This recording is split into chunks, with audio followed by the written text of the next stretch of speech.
Hi and welcome to the final part 10 episode on the Mini, and as you can see it's all back together again now. We've got the exhaust manifold back on, bumpers on, inner wheel arch liners in, and the bonnet is on. So at the end of this video I will actually turn the key and we see whether the engine starts or not for the first time after being taken apart. And it's been a bit of a little journey, and I do hope you've all enjoyed watching it, especially if you've watched all 10 episodes from the beginning, which was just to take the engine out, just that I could learn how to take an engine out of a Mini and all the different parts of the Mini, of the engine. So in the 10 episodes I obviously took the engine out, I split the gearbox from the engine, I then had a look at the clutch and then actually opened the gearbox up to have a little look inside the gearbox, see how things sort of worked, and obviously then put it all back together again. So, and here it is. So yeah, many thanks for everyone who's supported my channel by watching, and I hope you enjoy this, the last episode 10 in the series. So thank you very much. So I'm going to remove the two oxygen sensors just to avoid possibly damaging them as I try to refit the exhaust manifold. So what I'll do is use the correct 22mm O2 socket, which has obviously got a cutaway to allow you to get it over the cable. So I'm just going to pop these out, they're already loose. Like so. I think they're both the same, they look the same, but just to be overcautious I noticed that the lower one is dirty, so that's the one that's under the car, so I'll still fit them back as they were originally. So we can now prepare the exhaust mating surfaces and take a look at the manifold gasket. Remember, new gaskets need to be used. So I'm just going to use a softish wire brush on my die grinder there just to prep these surfaces so that everything is nice and smooth. Now you should use new gaskets. I'm actually going to incorrectly use the old gasket and hopefully it will still seal. Now if we look at the old gasket we can see it's actually got a raised edge, and that raised edge needs to be sort of facing down the exhaust manifold. So if you think of it like a funnel, you want the gas to come out of the engine and flow down to the manifolds. You don't want anything to hinder it. So that's the correct way it goes on, like so. So I've actually cleaned this gasket as well to give me some chance of it hopefully working. And likewise I'm going to go under the car and get this also prepared and nicely smooth. So that's looking okay. There should have been a gasket for that one, but I don't think there was. Now I nearly forgot about the tissue I'd put into the exhaust ports while I had the engine out on the bench. So thankfully I did remember those and was able to pull them out. Better out. So onto the actual fitting now of the exhaust. So what I'm going to do this time is actually remove the heat shield as the manual says to do. Now last time I couldn't get it out from underneath and I removed it from pulling it upwards. Now on the internet it does say you can remove the exhaust manifold from below the car, so I must have been doing something wrong last time. So what I'll do now is remove these heat shields, which is done with an 8 and a 10mm socket, and then hopefully this will give me that little bit of extra space needed to get the actual manifold up into position from under the car. Right, so that's our manifold heat shields out the way. I noticed that my two gear change cables were actually out of their holders, so good time just to pop them back in. So I'm not sponsoring these gloves, but they're a lot better than the other blue ones I've been using, which keep falling apart. So I thought I'd just show you which gloves I do advise you use. So it appears to go up this way. So yeah, if you take the heat shields off, then yes, you can remove the manifold from below the car. So sometimes it is worth reading the manual fully. Now what I'm also going to do now is just pop these heat shields back in while the manifold is loose, because, call me paranoid, but I don't want to put the manifold back on and then find I can't fit the heat shields in. So while I'm ahead on this, I think I'll get those heat shields back home. So this one had me a bit confused. Easily done. With me, that is. So there we are, that one's back in now. I'm going to put a bit of copper grease on these, just to help if I have to remove them again. But the aluminium seems to be quite corroded by the look of it. It was turning to like a white powder. So that's in position now. So I'll put the two O2 sensors back in now, while the exhaust is, or the manifold is in the actual position it needs to be. And then I'll tighten those to 39 Newton meters. Now you do need to keep the head of the socket at a right angle, because if you put it straight onto the end, you're effectively extending the length of the torque wrench, which means you'll be tightening it to more than 39 Newton meters. So just worth bearing that in mind. Okay, so those are back in nicely. So let's try and locate this manifold now. So what I'm also going to do is just put a bolt thread through, and that will just hold that exhaust manifold in position while I'm tinkering away on the actual engine side of things. So again, I've put a little bit of copper slip on those 8 bolts. Now getting the gasket in this way is actually quite awkward, and I would advise you be very careful when pushing on a gasket, because I did cut myself pretty nasty when I was doing the Honda CR-V, and those gaskets can be extremely sharp, so be very careful with that. So I did find this actually quite awkward trying to see the gasket. You probably want a mirror. You want a decent sized mirror just to look down there and check it's all in correct position. So I'm now going to cheat here, and using a 10mm deep socket, I'm just going to whiz these bolts up. So I'm going to start from the centre and work outwards, and I'm going to have to keep my fingers crossed that this old gasket is still going to work. Right, compressor's gone off there now. So these are 24 Newton meters. So again, I'm going to start at the centre of the manifold and just tighten those 8 fasteners up. And with a bit of luck, it will still work. Otherwise, I would have to probably replace that gasket at a later date. Right, so we've still got the other O2 cable that needs to come up here now, and we've got to connect that, and that's at the side of the engine. So pop that in. So that's the pre-cat one, and the wire I think tucks on the other side of that reservoir bottle onto the heat shield. So now that's all fixed at the top.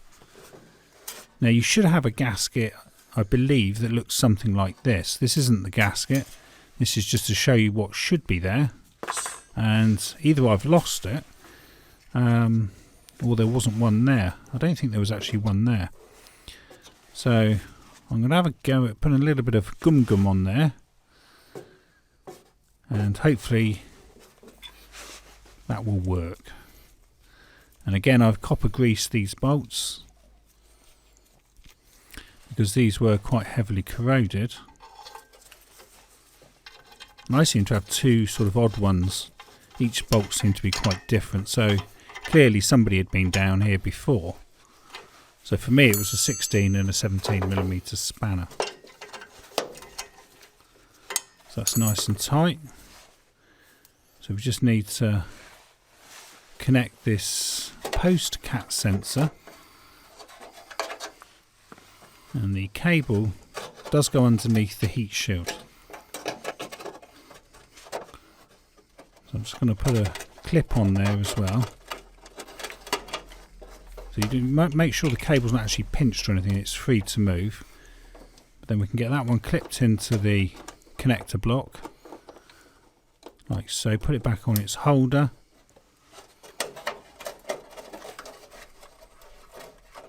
Put our little disc nut on there, and then tighten the cable clip. I'm not going to tighten it too tight because I don't want to cut into the wire. So just keeping it loose there. So that should be the exhaust manifold back on. And hopefully it won't leak. Time will tell. Looking okay though. So we can now refit the coolant and power steering reservoirs and the frame. So I'll include a little bit of a photo of that frame or bracket, just so you can see what size all the bolts are, and also some of the torque settings. So here is our bracket, all ready to go back on the car. So you do need to drop it down there, and we have got the two fixings at the bottom which have to go onto that heat shield that we've just fitted. So before I put it on, I just thought best put a bit of little copper slip on there. Again, just to make life a bit easier later on. So obviously you've got the two threads that go into that heat shield, and then there's 4 bolts there that are done up with a 13mm socket. And the ones underneath are extremely awkward to get to. That's a 10mm socket, or you might find it easier with a flexible head spanner, ratchet spanner, which is what I use there. It was still quite awkward as well. But yeah, so we've got those 2 in now. So we can actually fit our cooling system reservoir. And that's just a single nut there. A couple of dowels at the bottom of that slot in, and then the single nut that's tightened with a 13mm socket. Like so.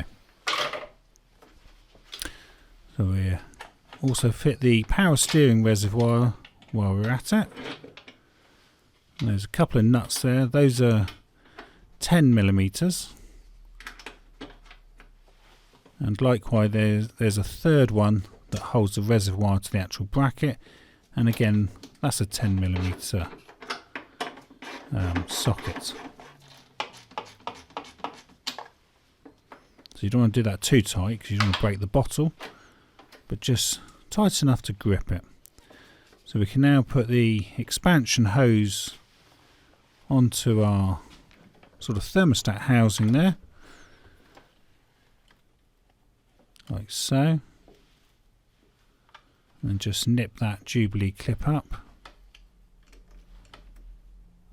Not too tight because it's obviously plastic there, just tight enough to hold it. Tuck our servo hose back in. So that's that part done. So we can now refit the battery tray, the battery and the ECU. So this is our battery tray, and the positive cable from the battery actually clips to the underside of this tray. It's quite awkward to do, but if you can get your hands under there, you do need to clip that cable into position underneath. So that's in. Then we've got this little bit of weather strip here to prevent any rain or whatever getting to the ABS module, which is quite good thinking there on BMW's part. Right, so it's a 10mm socket, just to pinch these 4 bolts up. And this one I'm just pretending to do up because it doesn't exist. And then we can now just drop our ECU back in. So we've got 2 multi-pin connectors there. Now if you don't push it all the way in just yet until you've connected it. So on these you have to pull the plug out, push it down slightly, and then the pushing of the plug in, or the lever in, will actually lock it into place like so. So as you push, it pulls it down and locks it. And then you can push the whole ECU down and it clips into place. Okay, so we're ready for the battery now. So it wouldn't hurt to actually clean the terminals of the battery before you connect it. But it looks okay from what I can see. So 10mm socket for the following nuts and bolts now. So you don't need to tighten that too tight. And then lastly, put the negative on, and you get your little bit of smoke there, just to show it's connected. And then just pinch that up. So nothing nasty's happened so far, now that the car's actually got power for the first time. So that's some good news. Just trying to see which way this bracket should actually go on. So again, 10mm socket there just to hold that. And this is actually the vent pipe that should actually connect to the battery, but it's been vented on the other side. So I'll just tuck that down there and we can put the cover back on. So I'm quite pleased that no smoke is coming from the engine bay now that the battery's in. That is quite reassuring. Right, so that's all done. So we can go on to the next job now, which is to refit the air filter assembly. So you do want to fit this part first. Now I was popping a little bit of rubber sealant on there just to make it easier to go on, and you do need to disconnect the throttle body connector there just to get that clip on. Now what I originally did was actually put the air filter in first, and then I tried to fit this pipe afterwards, and it didn't work. So you will notice that the pipe's actually missing now in this shot, because this was the first take where I actually fitted the air filter assembly first, and it didn't work. So ignore the fact the pipe's missing on the other side from the throttle body. So to get the air filter in there, you just sort of pull it forward, and it does pop in there, and then you just got to make sure these conduit and cables are carefully pulled up out the way. And then this is held in place by 2 10mm bolts, like so. And then we can just pop that connector there onto the side and put another cable tie on there and just tidy that up. And then you just connect the pipe from the throttle body there, like so. And then we've got the small pipe that goes from the cam cover to the air filter assembly. Obviously draws the fumes back into the engine. Pop those little clips back on.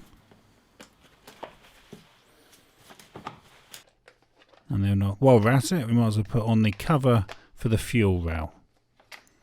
Okay, things are coming together now. So we can refit the wheel arch linings and the bumper parts. Okay then, so best connect our ABS wheel speed sensor up first. And then that's cable tied just down there. There's also a clip underneath there to make sure the cable's held and doesn't go into the pulley, which would be ququite disastrous. So just cut that cable tie tag off, and then we can put the actual liner back in. So I'll speed most of this part up because the video is not really about how to take the liners off or the bumper. I've got another video for that.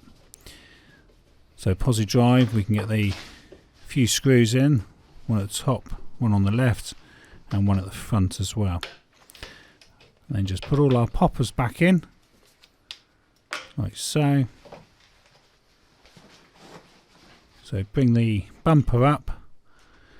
Don't forget to clip on the air sensor, and then we can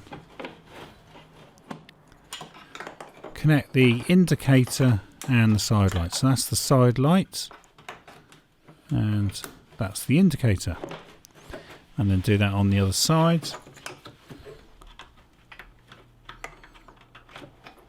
like so. So that's side light and then indicator. So the bumper does clip on at the front, so make sure you push it on there and then tighten those two bolts with a Torx 30, like so. And then it's an 8mm socket for the two bolts either side that go up, and then we've just got to put our plastic panel on underneath. And again, that's mostly posi drive and a few screws. Okay, so we can now refit the road wheels. Okay, so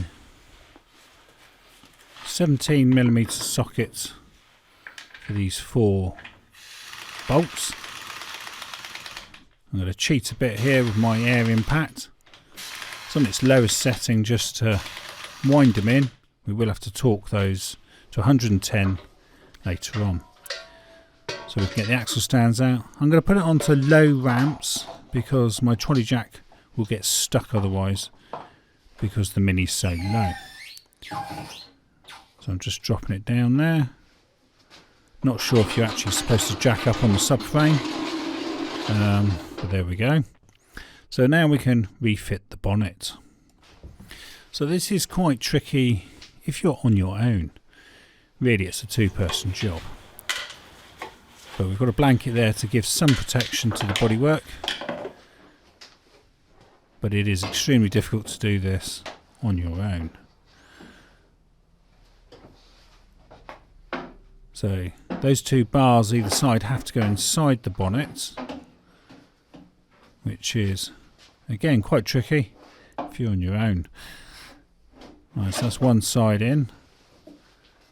Try and get the other side in. Without a blanket you would have completely trashed the paintwork there. I'm just going to hold that with a lighting stand, as you do. So Torx 40 for the 4 bolts there. Right, so that went on pretty nicely without too much of a hitch. And then what we do is we pop a bit of grease into the ball joint area of the hydraulic rams, just to help them swing up and down. So these are easy to put on, they're just a push on, which is quite nice. Again, I'm going to put a bit of grease in the other end there, and then pop a little bit on the ball itself, and then we can go around and do the other side. Speed this up a little bit there.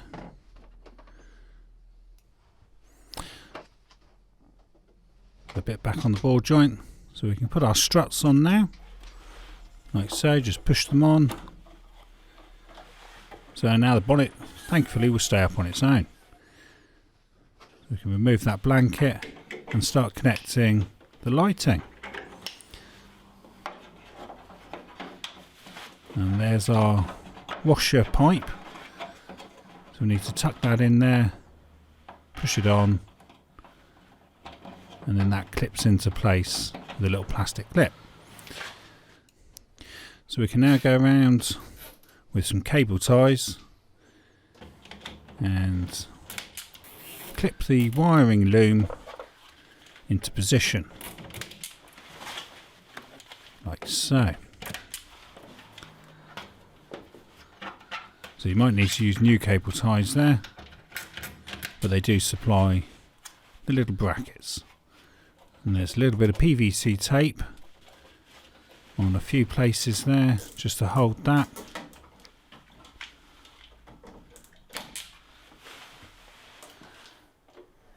And then a bit of PVC tape there for the washer fluid pipe.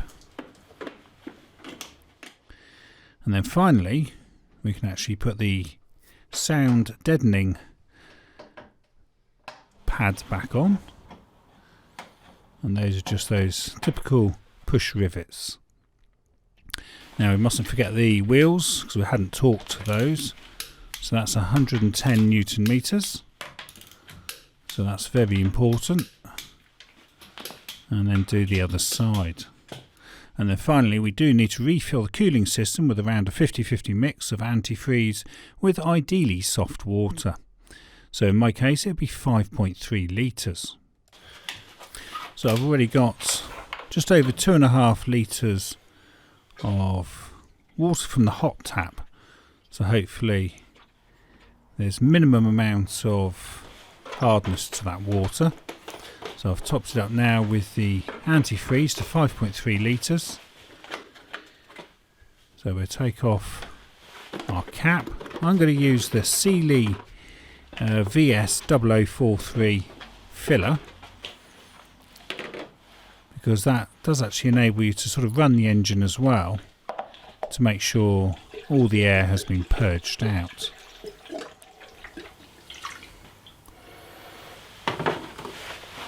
So like so, there's a little tap on it as well, so it's quite a, you can hear it bubbling away there.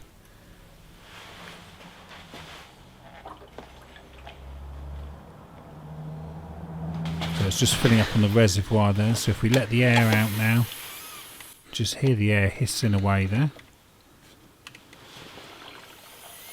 So the reservoir is now going down as the air's coming out. There we go.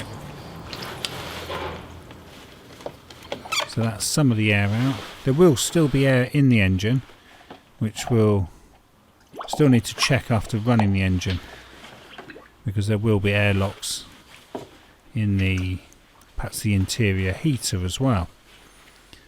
So we're not over just yet, but we have got some coolant in. So I think we're ready to start the car for the first time. Okay then, so the bonnet was actually scraping. You could hear that scrape, and I thought, well, perhaps it was misaligned, but it couldn't have been. What I later found out was it was actually bent slightly.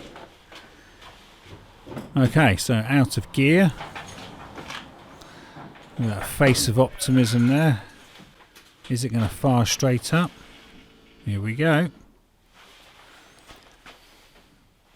Moment of truth. Check it again. Paranoia.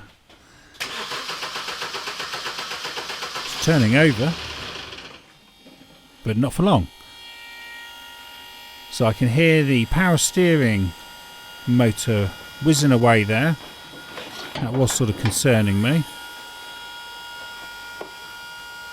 So I thought, why is that just staying on? Have we just created a new problem, I wondered. Let's try again. Okay, so the engine's sounding better now. We'll give the steering a bit of a move. Perhaps it's the fluid needing to circulate. So we did have a bit of smoke there from the back of the manifold, presumably from the grease on the bolts.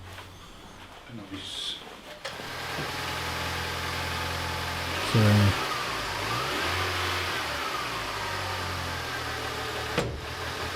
it wasn't fire, so that was okay.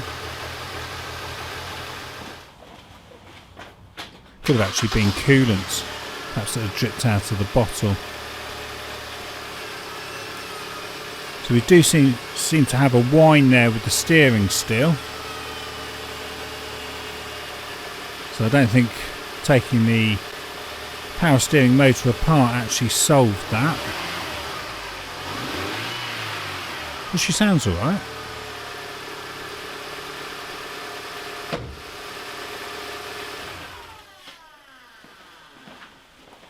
And the motor has at least stopped now. So let's have a look at that bonnet. There it is, I can see it. Part of it's bent. Which is a bit of a shame. It has put a little bit of a scratch there on the paintwork. This is why really it's a two-man job putting the bonnet on. Okay, so that's okay now. Alright, let's take it outside and see if it is okay. It's driven out of the garage, so the gearbox is still working, the clutch is still working. So, because obviously we took the gearbox apart, so everything does seem to be working. The only thing I noticed was the coolant fan for the radiator was staying on, which obviously I thought was a bit strange, so we checked that out and then find the coolant was still a bit low. It's about to overflow now. Should turn that engine off quick. And then it's gradually going to go back down again. So we'll let the rest of the air out. There's obviously still air in there. There we go. That's all gone in now. So hopefully that's it. So what I'll do now is just leave the engine running till it gets up to full operating temperature and make sure everything's okay and that the fan isn't whizzing away. But it all seems to be okay. Don't seem to have improved anything, but at least everything's still working. They haven't got a nice whine there on that power steering when it's on full lock. But I'm pleased to see the gearbox is still working after I opened that up and was tinkering around a bit. I was concerned that there might be a problem with the drive afterwards. Still got a little bit of whine there from a bearing when you release your foot off the clutch. But anyway, it's all back together. So another series finished now. And just before I conclude this episode 10 in the series, I wish to give my thanks to Eric Betancourt for the third time for another generous donation. Thank you, Eric, and very pleased your car is now back on the road and you're enjoying it. And to everyone else, thank you for watching and have a good weekend. Thank you. So you've been watching Exhaust Manifold to finish off the car, and thank you for watching, and I hope this video helps you refit your Mini R50 engine back into your car. This video was filmed and edited by me, Mark Savage, in September 2021, and I can be found on Instagram and Facebook under Coats and Gators.